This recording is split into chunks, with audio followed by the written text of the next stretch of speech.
안녕하세요. 형광펜 성경과 함께하는 성경 공부, 오늘은 사도행전 24장입니다. 닷새 후에 대제사장 아나니아가 어떤 장로들과 한 변사 더둘러와 함께 내려와서, 이 변사라고 하면은 로마법과 유대법을 잘 아는 사람이라고 생각을 하면 될 것 같습니다. 그 더둘로라고 하는 것은 터툴로스라고 발음이 되겠죠. 이 사람을 데려와서 총독 앞에서 바울을 고소합니다. 그 바울은 이미 와 있었고, 고소하는 사람이 오면은 너를 송사하는 사람들이 오면은 너의 말을 들으리라 라고 벨릭스 총독이 얘기를 했기 때문에 지금 그 바울을 고소한 사람들이 도착을 하고 실제적으로 재판이 일어나는 겁니다. 바울을 부름에 더둘로가 송사하여 가로되, 벨릭스 카카여, 우리가 당신을 힘입어 태평을 누리고 또 이 민족이 당신의 선견을 인해서 여러 가지로 개량된 것을 우리가 어느 모양으로나 어느 곳에서나 감사 무지하옵나이다. 굉장히 아부를 떨고 있죠. 이 벨릭스 총독에게 이렇게 아부를 떠는 게 먹힐 거라고 생각을 했기 때문에 이렇게 얘기를 한 겁니다. 실제로 그 벨릭스 총독이 조금 특이한 사람이에요. 일단은 바울이 말해야 될 때 머리로만 표시를 해서 말하라 라고 하거든요. 그냥 머리만 까딱하면서 이제 네 차례다 이런 식으로 표현을 한 거죠.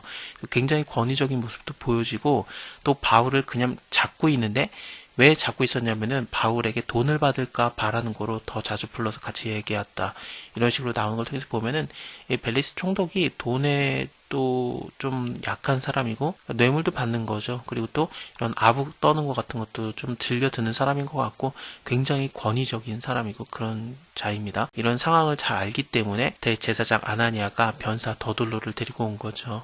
당신을 더 괴롭게 아니하려 하여서 우리가 대강 여짜옵나니 관용하여 들으시기를 원하나이다. 우리가 보니 이 사람은 연병이다. 바울에 대한 얘기를 하고 있는 겁니다. 바울은 전염병이다. 천하에 퍼진 유대인들을 다 소욕케 하는 자고 나사렛 이단의 괴수라. 여기서 이단이라고 하는 게 헬라어로 보면은 선택적이다라는 단어에서 나오는 거거든요. 그래서 뭔가 파생되었던 그런 종교다라고 보면 될 것 같아요. 사실 이 벨릭스 총독이 무슨 유대교에 다른 이단이 나왔다고 해도 전혀 상관을 안 하죠. 종교에 대해서 무슨 관심이 있겠습니까? 그래서 이런 종교적인 이단을 얘기하는 것보다는 약간 파생돼서 조금 이상한 단체다, 그걸 말하고 싶어 하는 것 같습니다.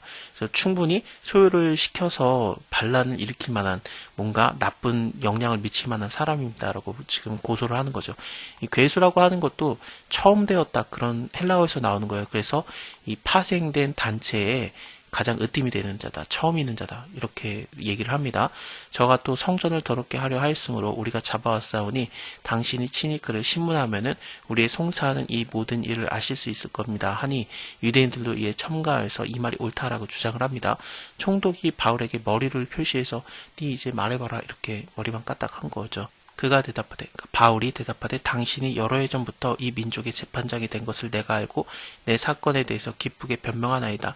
당신이 아실 수 있는 바와 같이 내가 예루살렘에 예배하러 올라간 지 열 이틀밖에 되지 못하였다. 그러니까 예루살렘에 올라간 이유는 내가 종교를 위해서 올라간 거지, 어떤 정치적인 것 때문에 무슨 파단을 만들고 거기에 앞장서는 자가 아니다. 그리고 12일밖에 지나지 못했기 때문에 그런 정치적인 소요를 일으킬 만한 시간도 충분하지도 않다. 그러니까 나는 그냥 종교를 위해서 예루살렘에 올라갔던 거다라는 것을 강조하고 있는 겁니다.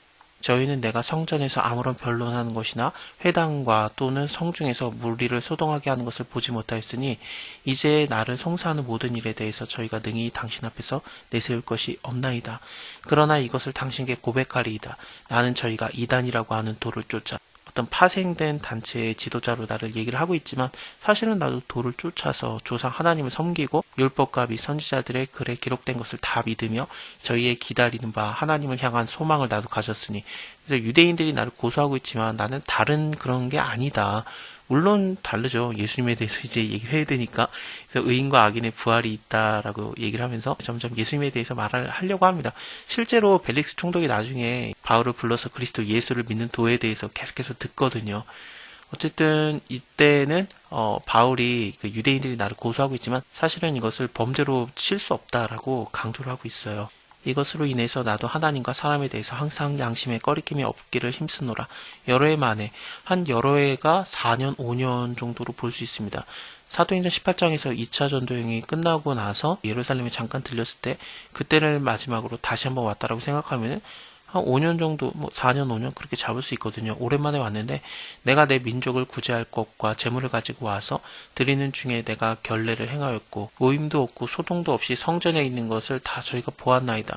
그러나 아시아에서부터 온 어떤 유대인들이 있었으니 저희가 만일에 나를 반대할 사건이 있으면 마땅히 당신 앞에 와서 송사했을 것이요. 그들이 와서 나를 송사해야지 왜 이렇게 다른 변사라든지 아니면 대제사장이 보낸 사람 그런 사람들이 와가지고 얘기를 하고 있느냐. 이 사람들이 직접 와서 얘기를 했어야지. 사실 21장에서 바울이 이 사람들을 데리고 이튿날에 저희와 함께 결례를 행하고 결례를 행했다라고 바울이 방금 얘기를 했었잖아요. 성전에 들어가서 각 사람을 위해서 제사를 드릴 때까지의 결례에 만기된 것을 고하니라. 이 사람들을 데리고 갔다라고 하는데 4명의 머리를 깎는 자들 그들을 위한 제물들을 드리는 거를 바울이 지불을 했거든요. 그것을 얘기하고 있는 거기도 합니다. 이래가 거의 참에 아시아로부터 온 유대인들, 지금 아시아에서 왔던 어떤 유대인들이 자기에게 반대했다라고 얘기를 했잖아요. 그들이 유대인들의 성전에서 바울을 보고 모든 무리를 충동시켜서 그를 붙들고 막 이 사람 안 되는 사람이다 얘기를 했었거든요. 외치되 이스라엘 사람들아 도우라. 이 사람은 각처에서 우리 백성과 율법과 이것을 회방하여서 모든 사람을 가르치는 자인데 또 헬라인을 데리고 성전에 들어가서 이 거룩한 곳을 더럽게 하였다라고 얘기를 하는데 사실은 바울이 헬라인을 데리고 성전에 들어간 적은 없었지만 사람들이 바울과 헬라인이 같이 있었기 때문에 그거에 대해서 오해를 해가지고 이런 식으로 얘기를 했던 거죠. 헬라인으로 같이 나왔던 사람이 드로비모라고 하는 사람이었어요. 이 사람이 같이 왔었는데 성전에 있을 때 그 사람들이 막 바울을 잡고 소동을 치고 그랬을 때 바울이 드로비모라는 사람과 성내에 함께 있었거든요. 이것을 인해서 사람들이 성전에 그를 데려간 줄로 생각을 해서 오해를 해서 이렇게 소동이 났었던 겁니다.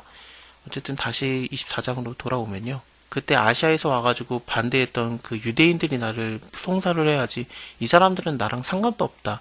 그렇지 않으면 이 사람들이 내가 사내들인 공의 앞에 섰을 때 무슨 옳지 않은 것을 보았는지 말하라 하소서.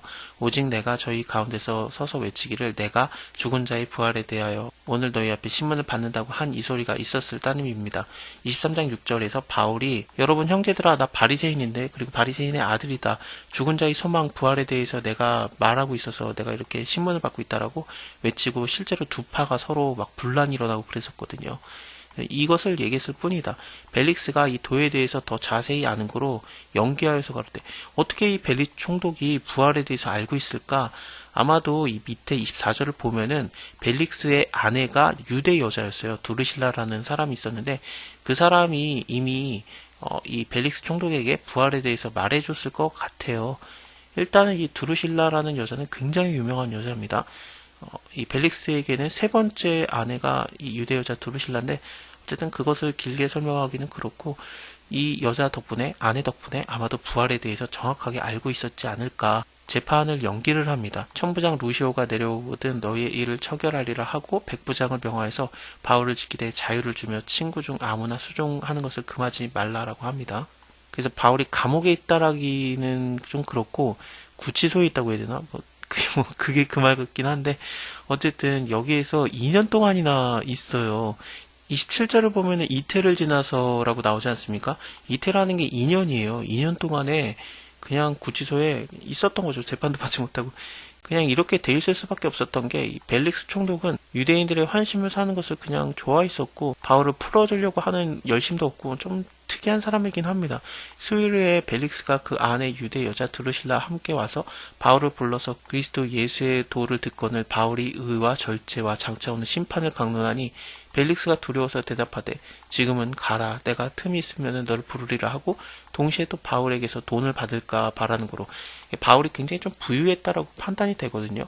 일단은 선교를 할 때 자기의 동역자들의 비용을 혼자 대부분 냈던 것 같고 장막을 치는 일을 했었는데 그 장막이 대단히 높은 사람의 장막이었을 가능성이 굉장히 많다라고 얘기를 했었죠. 또한 예루살렘에 와서 나시린처럼 하나님께 서원하는 사람 4명의 머리를 깎는 거라든지 그 머리를 깎기 위해서 하는 많은 예배들이 있는데 그것에 많은 재물들의 비용을 혼자 냈었어요. 야고보가 내라고 했었죠. 그래서 그것들을 생각을 해보면은 좀 부유했던 것 같아요. 그래서 바울에게 돈을 받을까라고 바랬던 것 같습니다. 이태를 지나서 보르기오 베스도가 벨릭스의 소임을 대신하니 2년 동안 이렇게 갇혀 있었는데 아마도 이때 바울이 구치소에 그냥 계속 감금이 돼 있었기 때문에 처음에는 뭐 친구들이 와가지고 수종도 들고 그랬겠죠. 그래서 누가도 오고 디모데도 오고 실라도 오고 그랬지 않았겠습니까? 근데 이게 하루 이틀 가는 거지 계속해서 가기는 좀 그렇잖아요. 그래서 아마도 누가가 시간이 많아졌을 것이다 라고 판단을 하고 있고, 그때 누가가 데오빌로 총독에게 후원을 받아서 여기저기 조사하고 실질적으로 다니면서 누가복음과 사도행전을 기록했다라는 의견이 있습니다. 바울이 갇혀 있어야 좀 누가도 시간이 남잖아요. 너무 바울이 바쁘면은 누가복음 사도행전 쓸 시간을 누가가 가질 수가 없었겠죠. 하여튼 그렇습니다. 벨릭스가 유대인의 마음을 얻고자 해서 바울을 구리하여 두었습니다. 2년 동안 이렇게 갇혀 있었고요. 다음 시간에 베스도가 도임한 지 3일 후에 대제사장 유대인들이 또 와가지고 바울을 고소합니다. 이거에 대해서는 다음 시간에 볼게요. 감사합니다.